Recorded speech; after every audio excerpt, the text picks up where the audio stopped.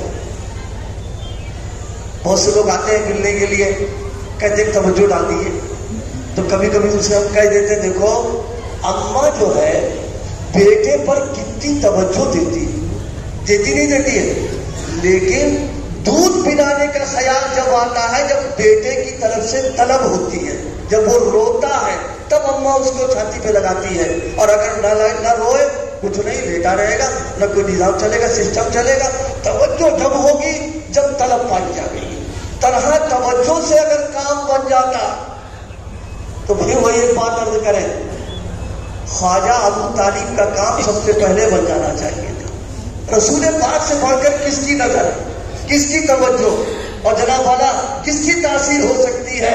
دعائیں بھی کی ہیں لیکن طلب نہیں تھی، زیادہ جیسے پہلے معلوم رہے بعد میں معلوم ہو گئے۔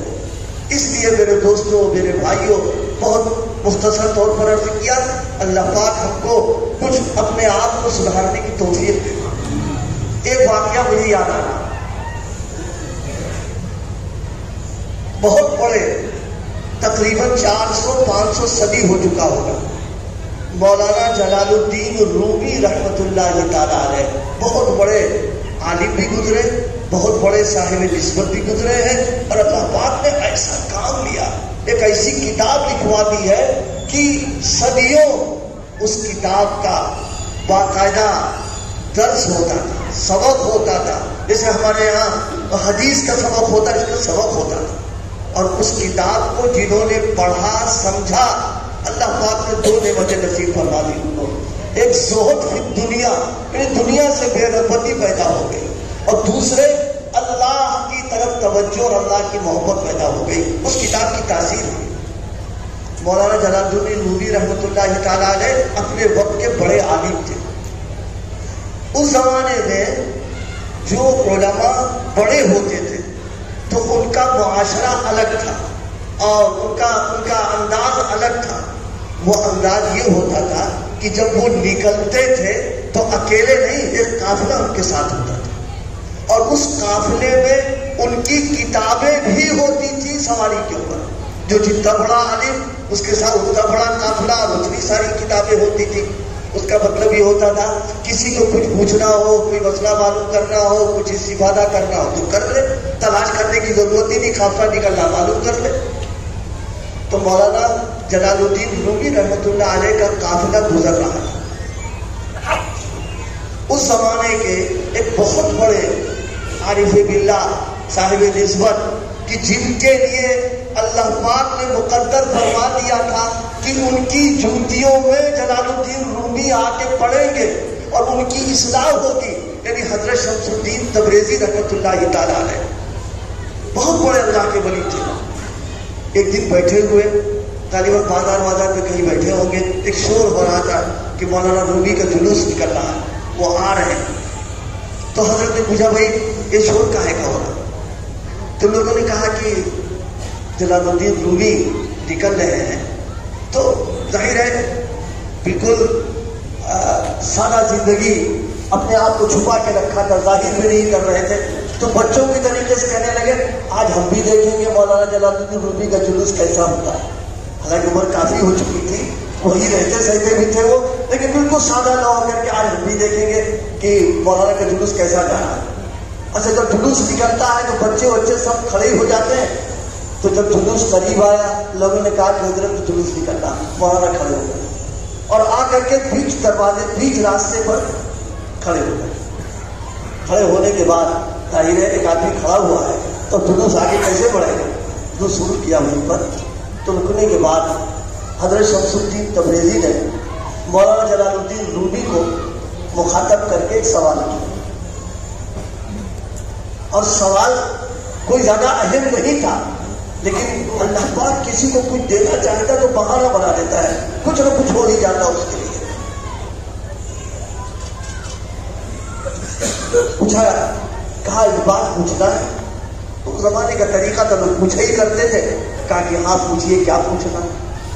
تو سوال یہ کیا کہ دو چیزیں ہیں، ایک ہے نبوت اور ایک ہے ولایت.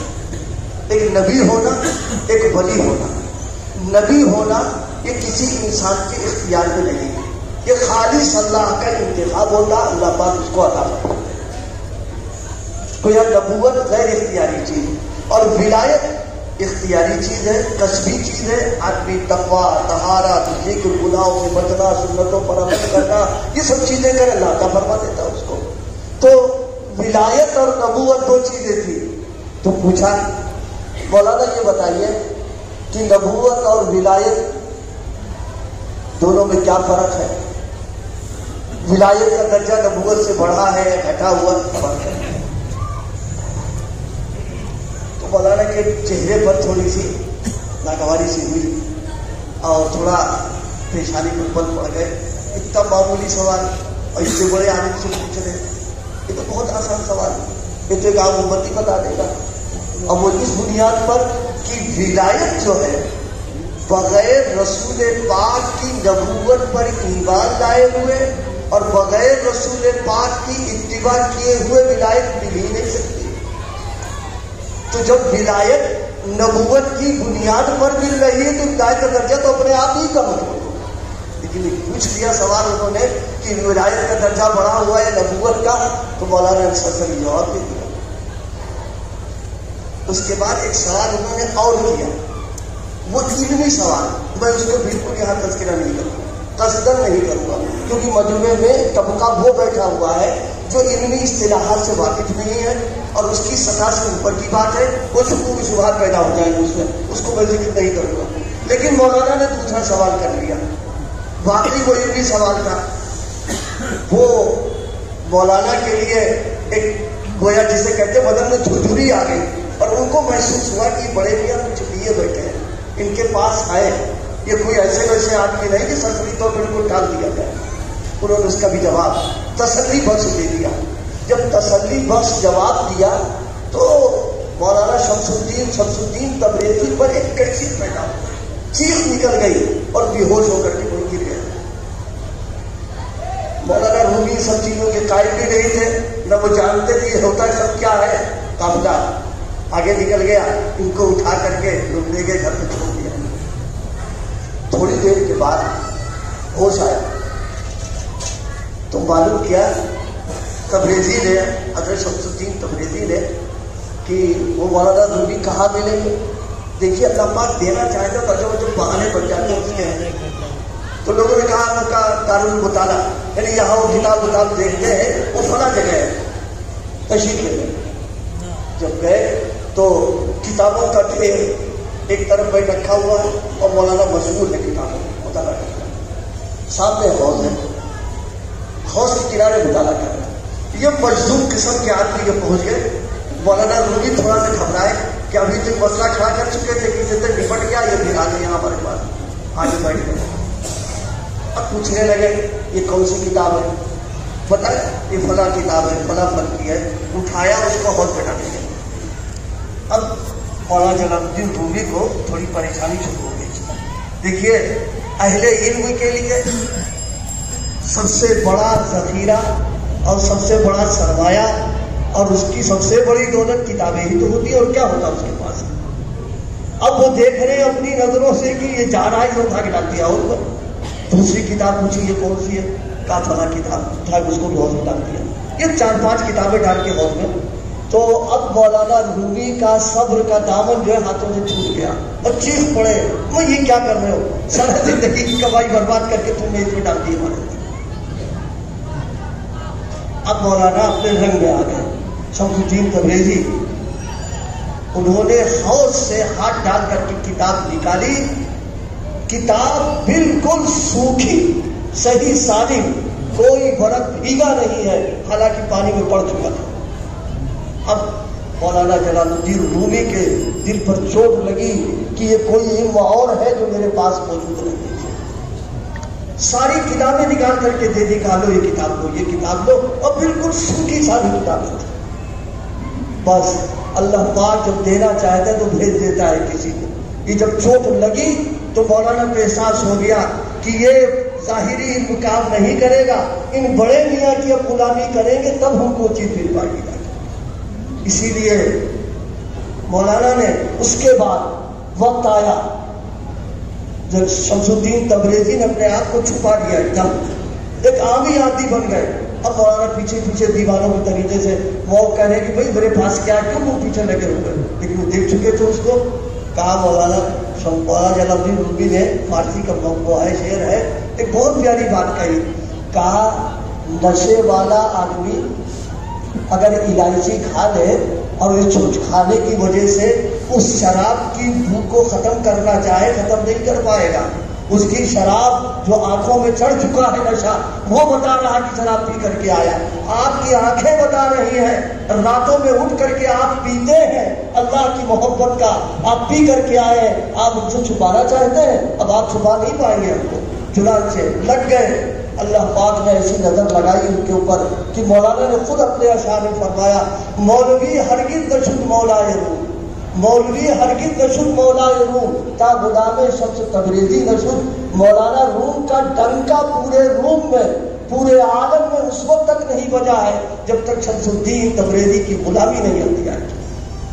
میرے دوستوں، میرے بھائیوں، بہت باتیں تو بہت ساری ہیں، یہ چند باتیں سب میرے ذہن میں آ گئی، یہ آپ کی برکت سردار کی۔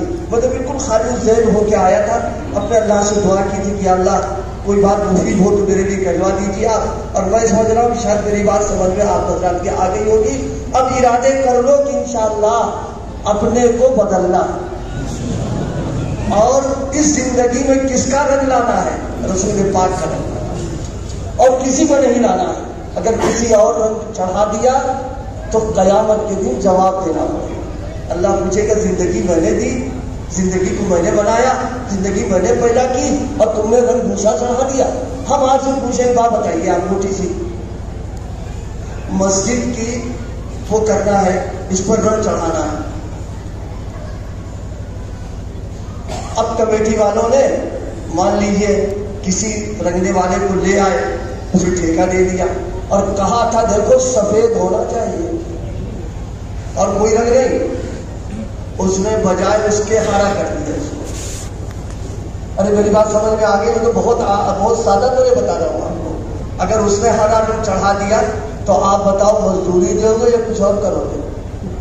ارے پھر تو بولے یار قبرستان بنا رہے ایک دم بالکل خاموش بیٹھے ہوئے، جی نہیں، اس کی خیریت نہیں، اس کی خیریت نہیں ہے کہ ارے مسجد کا متولی، مسجد کی کمیٹی، وہ مالک ہے، وہ ذمہ دار ہے، انہیں جو بتایا تم نے وہ رنگ کیوں نہیں چڑھایا؟ ایک ذرا سا رنگ، حالانکہ یہ رنگ کھلک بھی سکتے ہیں، اسے دھل بھی سکتے ہیں، اس کو صاف بھی کر سکتے ہیں، لیکن کمیٹی ہے کہ آپ یہ جو باہر ہو رہی ہے کہ تم نے میری مرضی کے خلاف رنگ چڑھا دیا۔ اس سے کہیں زیادہ زندگی پر اللہ کو اختیار و ملکیت ہے۔ اگر ہم نے اس زندگی میں دوسرے کا رنگ چڑھا دیا ہے تو قیامت کے دن درگت بنے گی۔ اللہ ہم سب کی عبادت کروا ہے، یہ اسی کی محنت کی جا رہی ہے اور کچھ نہیں کرنا ہے کہ ہم سب رسول پاک کے رنگ میں اپنے آپ کو رنگنے کی فکر کریں، کوشش کریں۔ دیکھیے رنگ چڑھنا اور رنگ کا جم جانا یہ ہمارے اختیار میں نہیں، یہ تو ان کے اختیار میں ہے۔ ہمارا کام ہے محنت کرنا، کوشش کرنا اور اللہ سے مانگتے رہنا کہ اللہ میرے بس کا تھا اتنا ہم نے کر دیا ہے، اب آپ چڑھا دیجئے، مضبوطی پیدا کر دیجئے، آپ کے اختیار میں۔ حضرت مجذوب کا شعر ہے نا، تیرے محبوب کی یارب شباہت لے کے آیا ہوں، تیرے محبوب کی یارب شباہت لے کے آیا ہوں، حقیقت تو اسے کر دے صورت لے کے آیا ہوں۔ کہ اللہ میرا جتنا کام تھا اتنا میں نے کر لیا، اللہ میری گزارشات کو قبول فرما لے، عمل کرنے کی توفیق عطا